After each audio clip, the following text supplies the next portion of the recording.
नमस्कार दोस्तों, मैं हूं एस्ट्रोलॉजर मीनाक्षी और आज के इस वीडियो में बहुत बहुत स्वागत करती हूं आप सभी तुला राशि वाले जातकों का। दोस्तों, मई का महीना वर्ष 2025 का दूसरा सबसे महत्वपूर्ण महीना माना जा रहा है क्योंकि तीन ग्रह गोचर करने वाले हैं। बृहस्पति एक वर्ष के बाद वृषभ राशि से निकलकर चले जाएंगे मिथुन राशि में 14 मई को, और राहु केतु जो कि 1.5 वर्ष का 18 महीने का समय लगाते हैं राशि परिवर्तन में, उनका गोचर होगा 18 मई को। राहु जो कि अभी मीन राशि में है वो प्रवेश करेंगे कुंभ राशि में क्योंकि राहु उल्टी चाल चलते हैं, और केतु जो कि अभी है कन्या राशि में वो सिंह राशि में प्रवेश करेंगे।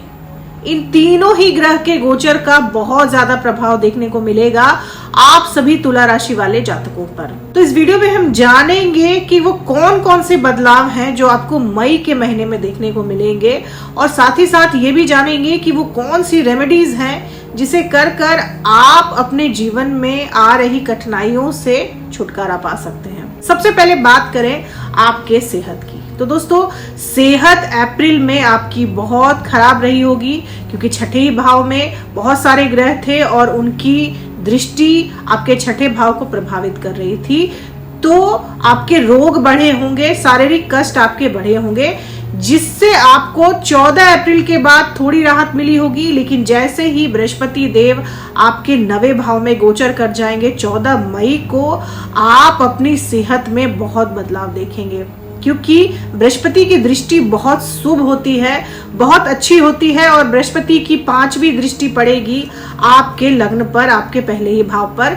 तो सेहत संबंधित परेशानियां आपकी खत्म हो जाएंगी 14 मई से। तो हेल्थ से रिलेटेड जो भी परेशानियां आपको हैं वो 14 मई के बाद खत्म हो जाएंगी, और 18 मई के बाद आप अपनी फिटनेस को लेकर, आप अपनी हेल्थ को लेकर कॉन्शियस भी हो जाएंगे क्योंकि राहु और शनि का श्रापित योग खत्म हो जाएगा।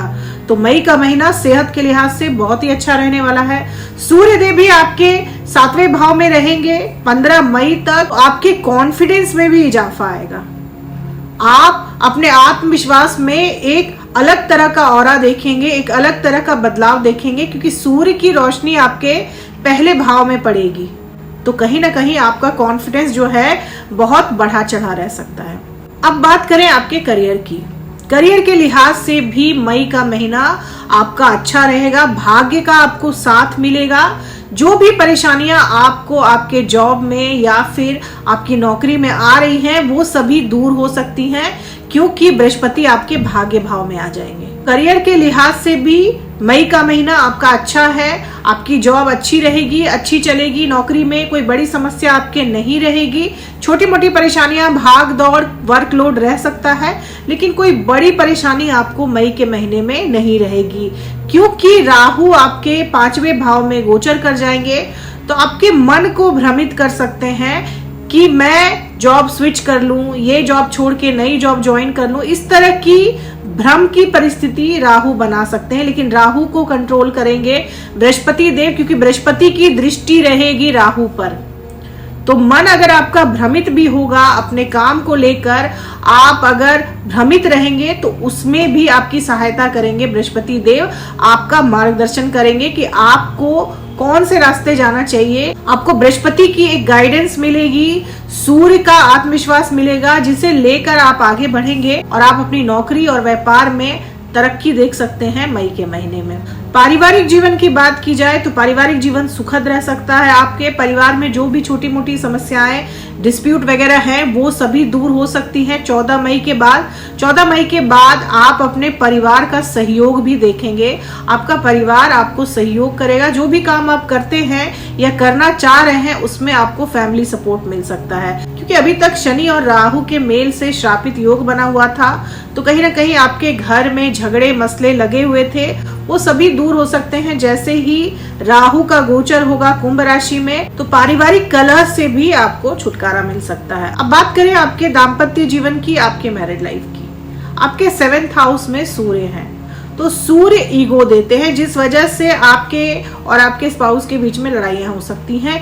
ईगो बैटल रह सकता है आप दोनों के बीच में। समस्या कुछ भी नहीं होगी, लेकिन ईगो बहुत ज्यादा रहेगा आप में भी और आपके स्पाउस में भी, जिस वजह से आप दोनों ही पहल करने से डरेंगे। झगड़े का अंत करने से आप दोनों ही पीछे हटेंगे। आपको लगेगा कि सामने वाला पहल करे और सामने वाला ये सोचेगा कि आप पहल करें, जिस वजह से झगड़ा और डिस्प्यूट जो है वो आपका बढ़ सकता है। लेकिन ऐसे लोग जिनका विवाह तय नहीं हो रहा था, लंबे समय से विवाह तय होने का इंतजार कर रहे थे, उनके लिए सूर्य की ये परिस्थिति बहुत अच्छी है। 15 मई तक आपका विवाह तय हो सकता है, क्योंकि सूर्य आपके 7वें भाव में उच्च के हैं। सूर्य जब उच्च के होते हैं 7वें भाव में, तो आपका विवाह तय होता है। किसी अच्छे कुलीन परिवार में आपका विवाह तय होता है। आपके लिए अच्छे रिश्ते आते हैं, बड़े घरों से रिश्ते आते हैं, और आपका विवाह जहां होता है वो परिवार जो होता है वो खानदान बहुत बड़ा होता है, रॉयल होता है। तो सूर्य जो देते हैं वो रॉयल देते हैं, क्योंकि सूर्य खुद ही राजा है। तो सूर्य आपको जो देते हैं वो साधारण नहीं होता है, असाधारण होता है। तो आपका जिनसे विवाह होगा वो भी एक अलग पर्सनालिटी के मालिक होंगे, कहीं ना कहीं बहुत यूनिक होंगे, बहुत अलग होंगे और काफी रॉयल स्वभाव के होंगे। तो विवाह आपका तय हो सकता है किसी अच्छे परिवार में। प्रेमी जोड़ों के लिए भी बहुत अच्छा समय रहेगा 14 मई के बाद, क्योंकि बृहस्पति की शुभ दृष्टि पड़ेगी आपके 5वें भाव में। 5वां भाव आपके लव अफेयर्स का होता है। बृहस्पति की जब शुभ दृष्टि पड़ेगी आपके 5वें भाव पर, तो आपके रिश्ते में जो भी समस्याएं हैं या चल रही थी अभी तक, वो सभी दूर हो सकती हैं 14 मई के बाद, क्योंकि आपके 5वें भाव के कारक 6ठे भाव में चले गए थे। तो डिस्प्यूट चल रहे होंगे आपके और आपके पार्टनर के बीच में, वो सभी खत्म हो सकते हैं 14 मई के बाद। 14 मई के बाद प्रेमी जोड़ों के लिए बहुत ही अच्छा समय, हालांकि क्योंकि राहु आ जाएंगे 18 मई को आपके 5वें भाव में, तो भटकाव दे सकते हैं। हो सकता है कि आप थोड़ा फ्लर्टी हो जाए नेचर वाइज, को इस पे संयम रखना, क्योंकि राहु भटकाव देते हैं। बात करें स्टूडेंट्स की, स्टूडेंट्स के लिए बहुत ही अच्छा समय रहेगा मई का महीना। 14 मई के बाद आपको कोई अच्छी बड़ी खुशखबरी मिल सकती है। आपका दाखिला बड़े अच्छे संस्थान में हो सकता है, क्योंकि बृहस्पति शिक्षा के कारक हैं, गुरु हैं, और बृहस्पति की शुभ दृष्टि, नवी दृष्टि पड़ेगी आपके 5वें भाव पर। तो शिक्षा से संबंधित बहुत ही अच्छे परिणाम की अपेक्षा कर सकते हैं आप अगर किसी बड़े संस्थान में, अच्छे संस्थान में उच्च शिक्षा के लिए जाना चाहते हैं, तो ये परिस्थिति बृहस्पति की आपको लाभ दिलवा सकती है। आपका दाखिला हो सकता है, आप हायर स्टडीज के लिए आगे बढ़ सकते हैं, बाहर जा सकते हैं। बृहस्पति शिक्षा के कारक हैं और राहु विदेश के कारक हैं, तो विदेशी संस्थान में भी आपका दाखिला हो सकता है, या फिर किसी दूसरे शहर में जाकर आप अपनी पढ़ाई, अपनी उच्च शिक्षा को आगे बढ़ा सकते हैं। तो विद्यार्थियों के लिए बहुत ही अच्छा महीना है मई का महीना। बात करें आपके डिस्प्यूट्स की, आपके कोर्ट कचहरी के मैटर की, तो क्योंकि शनि राहु का शापित योग बना रहेगा 17 मई तक आपके 6ठे भाव में। ऐसे तो शनि की यह परिस्थिति आपके शत्रुओं पर भारी पड़ती है, क्योंकि शनि बहुत अच्छे परिणाम देते हैं 6ठे भाव में। बहुत अच्छी प्लेसमेंट होती है शनि की जब शनि 6ठे भाव में होते हैं, क्योंकि यहाँ से शनि दृष्टि डालते हैं आपके 8वें भाव में, आपके 12वें भाव में और आपके 3रे भाव में। तीनों ही त्रिक भावों के दुष्परिणामों से आपको बचाते हैं शनिदेव। लेकिन क्योंकि राहु भी उनके साथ रहेंगे, तो 17 मई तक आपके शत्रु रह रहकर आपको नुकसान पहुंचाने की कोशिश करेंगे।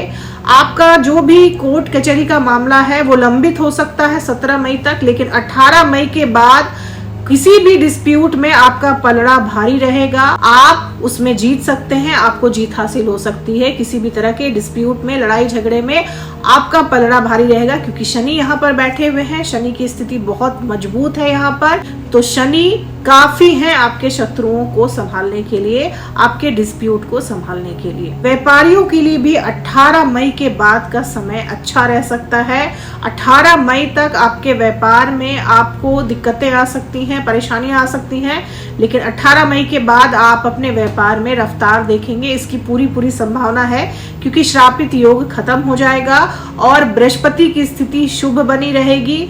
तो आपको अपने व्यापार में भी एक रफ्तार देखने को मिलेगी 18 मई के बाद। बात करें रेमेडी की, उपाय की, तो दोस्तों क्योंकि मंगल अभी आपके 10वें भाव में नीच के होकर बैठे हुए हैं, मंगल आपके 10वें भाव में नीच के हैं, जिस वजह से आपके कार्य क्षेत्र में भ्रम की स्थिति बनी रह सकती है। आप थोड़े से कंफ्यूज रह सकते हैं या फिर एग्रेशन रह सकता है, वर्कलोड रह सकता है। इन सभी समस्याओं से निजात पाने के लिए आपको मंगलवार के दिन अपने घर में सुंदरकांड का पाठ करवाना चाहिए। अगर आप करवा सकते हैं तो बहुत अच्छा है, नहीं तो आप खुद से भी सुंदरकांड का पाठ कर सकते हैं मंगलवार के दिन। इसके साथ साथ क्योंकि आपके राशि के स्वामी शुक्रदेव हैं, तो शुक्र को मजबूत करने के लिए आपको शुक्रवार के दिन माता लक्ष्मी की पूजा करनी चाहिए। माता लक्ष्मी को सफेद फूल चढ़ाएं, खुद भी सफेद वस्त्र धारण करें। कोशिश करें कि शुक्रवार के दिन डार्क कलर के कपड़े आप ना पहने, इससे भी आपका शुक्र जो है वो मजबूत होता है और आपके घर में एक सकारात्मक माहौल बना रहता है और आपके जीवन में धन से संबंधित जो भी समस्याएं आ रही है, सेहत से संबंधित जो भी समस्या आ रही है, वो सभी दूर होती है। दोस्तों, ये थी तुला राशि वाले लोगों के लिए मई के महीने की मेरी एनालिसिस। वीडियो से आप लोगों को हेल्प मिली हो तो चैनल को सब्सक्राइब करें, लाइक करें, शेयर करें, कमेंट करें और बेल आइकन जरूर दबा दें। दोस्तों, कमेंट में जय माता दी जरूर लिखें। दोस्तों, तब तक के लिए जय माता दी, जय श्री राम।